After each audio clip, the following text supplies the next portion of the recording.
So we're back out in the shop this morning working on the chassis and the drivetrain for the 32 panel delivery that we're building.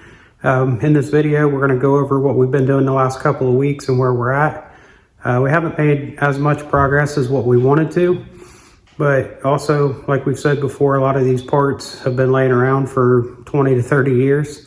So we've had a lot of cleaning and polishing and things like that to get things ready. Also had a few other things going on, so just didn't have as much time to work on it as we wanted. But we have made some progress, and we're going to go over some of that. We're going to have some time-lapse videos that are mixed in here, just showing some of the things that we've done. And so we'll go ahead and get started and show you what we got.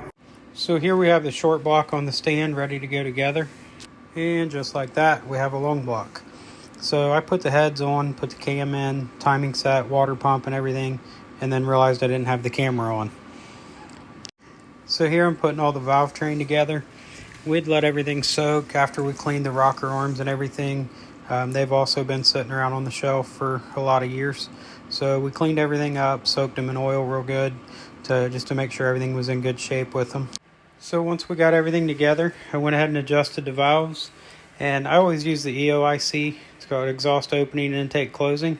So you basically just roll the motor over until your exhaust valve is opening, and then you adjust your intake valve, and then you roll it over until your intake valve opens and just starts to close, and then you adjust your exhaust valve.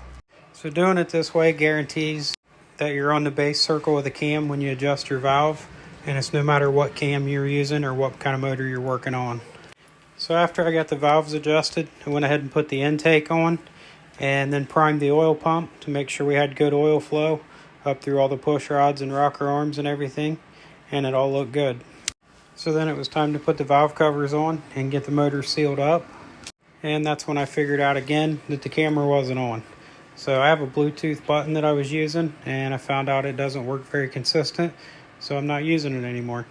So here we have it all complete on the stand, getting ready to take it off to get the transmission bolted to it. So we brought the tractor around and just used the forks of the tractor and a chain. Went ahead and got the flex plate put on it, got the torque converter put into the transmission, and started to put it together. So we had an issue where the converter didn't seat all the way back into the pump. So I got that taken care of, finished getting everything bolted together, and at that point we were ready to set it into the chassis. We ran into a little bit of an issue on the transmission cross member. The top plate of it had to be notched just for some clearance. That way we could get the driveline angles set up right. So once we got that taken care of, we went ahead and disconnected everything, put the carburetors on, and started getting it ready for Dave to start making brackets for all the fuel lines and everything. So while Dave was doing that, I went ahead and set up the angles on the motor and transmission, got the pinion angle pretty close, and went ahead and set the toe. Then when the body goes on, we'll make a few small adjustments. And I was even able to get a couple pictures of Dave working. And you can tell by the look on his face in this last picture that it didn't make him very happy. So Dave likes to do all the cleaning, polishing, and painting, and all the detail work. And I like building things and putting things together. So it works out pretty well, and we both get to do the things that we enjoy. Come on, 30.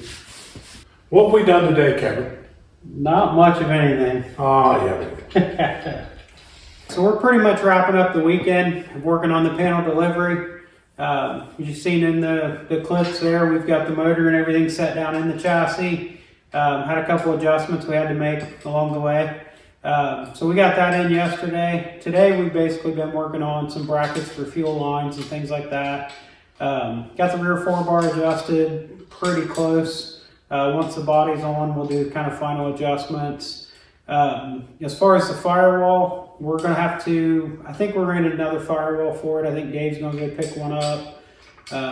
He's enjoying that part of spending the money on it. So we've got a nice original one, but I think instead of cutting it up, we're going to go ahead and get one that's made to fit with it. We've made some pretty good progress. I think right now, once we get the firewall, we can go ahead and set the radiator. We've got to get the fuel tank back. It's loaned out for mock-up on a car. So once we get that back, we can run the fuel lines, get the radiator in, get the firewall there, get everything wired.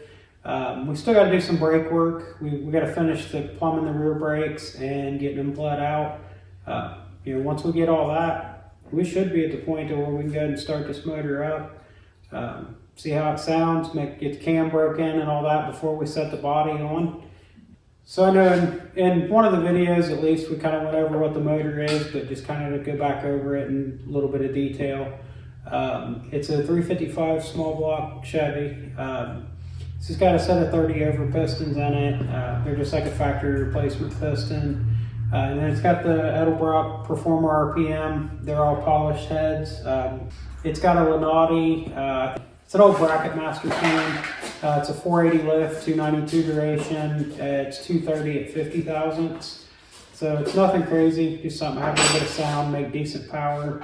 It's got the Offenhauser 3-deuce intake, and then it's got a set of Holley 94s on it. And then we've got the linkage and everything for it, so we're getting ready to start the fun of getting all that set up. It's got a TCI, I think it's a breakaway converter, so it's around a 2500 stall, and then 350 turbo with shift kick. It's an 8-inch Ford rear end with 355 gears, and then it's got the triangulated 4-bar and everything in it, so that's what kind of worked on that today, getting that adjusted out, or at least getting it close. And then front suspension, we went ahead and set the toe on it. We actually need to take some measurements for the wheelbase and everything, make sure we've got everything straight and lined up. But it's starting to get there, so this is pretty much going to wrap up the weekend, and we'll have more videos coming as we make more progress. So thanks for watching. Thank you.